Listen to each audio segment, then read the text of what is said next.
এই যে আপনার ল্যাংটা ছবিগুলো ভাইরাল হলো, এই ল্যাংটা ছবি ভাইরাল হওয়ার পরে কোন বাপ তার মেয়ের সামনে এক টেবিলে খাইতে বলবে আপনার সাথে? মানে দেখি অদ্ভুত একটা প্রশ্ন, সালাউদ্দিন সাহেব লুঙ্গি পরে কেন শিরবে? মানে বাপ রে বাপ, কঠিন প্রশ্ন করতে। মানে লুঙ্গি পরে থাকবে না কি পরে থাকবে? আপনার মতো ল্যাংটা হয়ে থাকবে? হ্যাঁ, নিজেকে জিজ্ঞাসা করছেন আর একজনের লুঙ্গি লুঙ্গি খুঁজতেছেন আপনি?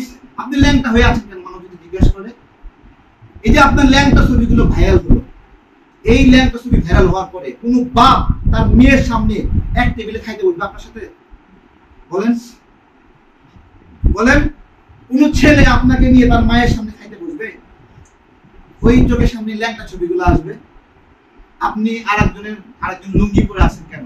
এই যে প্রতিদিন ভিডিও করার যে তাগাদা, যে একটা করে ভিডিও বানাইতে হবে, ইনকাম করতে হবে। RICL TMX, যুগের পর যুগ স্থাপনা থাকে মজবুত। ব্লগিং করতে হবে, এগুলো থেকে বের হয়ে আসে। আপনাদের এই চাহিদা মেটানোর সক্ষমতা আমাদের নাই ভাই। হ্যাঁ, আপনাদের এই ক্ষুধা মেটানোর সক্ষমতা বাংলাদেশের নাগরিকদের নাই। আপনারা যে চেষ্টাটা করতেছেন যে আপনারা ডক্টর ইউনূসকে গ্রিপে রাখবেন, যতক্ষণ পর্যন্ত গ্রিপে আসে না ততক্ষণ পর্যন্ত গালিগালাজ করছে। যেই আপনার গ্রিপে আসছে তখন প্রশংসা করা শুরু করছে, যেই ভাগ পাচ্ছেন আর প্রশংসা করা শুরু করছে, তাই না? আসিফ মাহমুদ আপনার সঙ্গে ফ্রান্স থেকে দেখা করে আসছে, এর আগ পর্যন্ত প্রত্যেক দিন ইলিয়াস সরকারের সমালোচনা করছে। তাহলে কি এমন মধু দিয়ে আসলো আসিফ মাহমুদ আপনাকে ফ্রান্সে গিয়ে যে আপনি তার থেকে সমালোচনা করছেন না? বলেন তো। সব শেষে বলবো, এই যে বলছেন না যে তারেকের সাথে 2,500 গোলাপাত ছাড়া কেউ নাই। এই বাংলাদেশে রাজনৈতিক ময়দানে আমরা রাজনীতিটা তৈরি করার কাজ করি, আর সেই রাজনীতিগুলো নিয়ে আমরা ভিডিও ব্লগিং করি। এই যে আমি 2 জন নিয়ে মাইকিং করলাম, সীমান্তে নাগরিক হত্যা, শুনুন বাংলাদেশের নাগরিক শুনুন, আমাদের সীমান্তে 2 জন নাগরিক হত্যা করা হয়েছে। এই ভিডিও কাইটা সাইডে বিভিন্ন ভাবে ভিডিও আপনারা বানাইছেন। রাজনীতি আমরা তৈরি করি।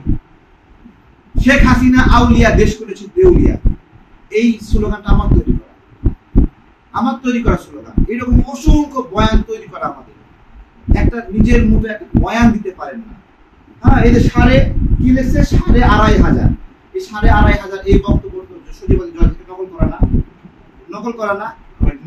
এত মেধাবী আপনারা, নিজে কিছু করেন, এত মেধাবী করেন এগুলো। আসলে গুজব ছাড়া মানুষের কাছে ভিডিও চমকপ্রদ হয় না। এটা প্রচলিত সবাই ঘটে, সেটা সবাই জানে, ওটা ভাইরাল হয় না। এখন গুজব ভাইরাল হয়, এই জন্য এই যে নোংরা কাজগুলো করছে। আপনাদের দেশের জন্য অবদান আছে মানছি, এই গণঅভ্যুত্থানের মধ্যে বিভিন্ন সময় দেশের পক্ষে কাজ করেছে, কিন্তু এটা ভাই কেমন কাজ? আরো 2 জন কাজ করছে, ওদের চরিত্র হনন করছে, ওদের কাপড় খুলে দিচ্ছে। এই লোকের সাথে তো কোনোদিন আর দেখা হবে না। কোনোদিন আমার সামনে বসে চা খাবেন না ইলিয়াস ভাই? তিনি কি দাদা কোনোদিন চা খাবেন না আমার সামনে বসে? বলেন, কোনোদিন খসরু ভাইয়ের সামনে যাবেন না? কোনোদিন সালাউদ্দিন ভাইয়ের সামনে যাবেন না? ফখরুল ভাইয়ের সামনে কোনোদিন যাবেন না? তাহলে যে মানুষটাকে এই যে নোংরা কথা সাজাচ্ছে বানাচ্ছে, হ্যাঁ, এই মানুষের সামনে আবার কোন মুখে দাঁড়াবেন বলেন? এগুলো বাদ দেন আপনারা বিনয়ের সাথে। বাংলাদেশের নাগরিকদেরকে বলবো যে মাঠের পরিস্থিতি সবকিছু মিলে বিবেচনা করেন আপনারা, ঠিক আছে? সব কিছু বিবেচনা করেন, ভাবেন, বিবেচনা করেন। একটা গণতান্ত্রিক বাংলাদেশ আমাদের সবার স্বপ্ন, ঠিক আছে? এই স্বপ্ন আমাদের সবার, এটা আপনার স্বপ্ন না, আমার স্বপ্ন না, সবার স্বপ্ন। সেই দিকে বাংলাদেশ ধাবিত হোক, এটা আমাদের প্রত্যাশা। এই প্রত্যাশা কি ক্রাইম? বলেন, আপনাদের কিছু মানুষের, আচ্ছা এই অংশটুকু পরে বলবো। কি লেখা এখানে বলেন তো? কি লেখা? পল্টন থানা ছাত্রলীগ ঢাকা, নাকি তাই লেখা না? লেখা আছে না? এ ভাই, আওয়ামী লীগের সময়, আওয়ামী লীগের বিরুদ্ধে, আওয়ামী লীগের অফিসের সামনে এরকম মাইক ধরে চিল্লাচিল্লি করতে পারবে না? সাহস আছে? কারো হিম্মত আসেনি বলেন? হ্যাঁ, চাকরির বয়স 35 নিয়ে তারপরে শেখ হাসিনা একটা কমিটমেন্ট দিয়েছে করোনা সংকটের মধ্যে যে বয়স ড্যামারেজ দেওয়া হবে। সেই কমিটমেন্ট দেওয়ার পরে একের পর এক বিজ্ঞপ্তি দিচ্ছে, কিন্তু ওই ড্যামারেজটা দিচ্ছে না। তখন আমার মাথায় আসলো, তখন মাইক নিয়ে বললাম শুনুন আবার শুনুন আমার দায়। আমি বলবো, বাংলাদেশের নাগরিকরা, ছাত্র সমাজ শোনেন, এই যে শেখ হাসিনা ওয়াদা দিয়েছিল করোনা সংকটের কারণে ড্যামারেজ দেবে, কিন্তু সেই ওয়াদা সে রাখছে না। কোথায় গিয়ে বলতেছি?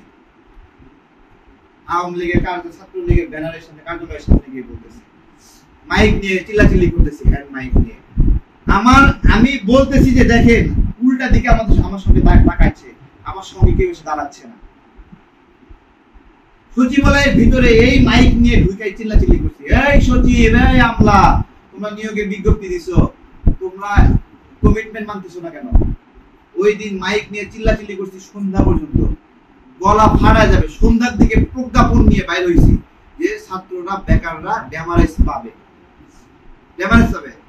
ইলিয়াস ভাই বলে আমার পাশে আড়াইজন নাই। আড়াইজন লাগবে কেন?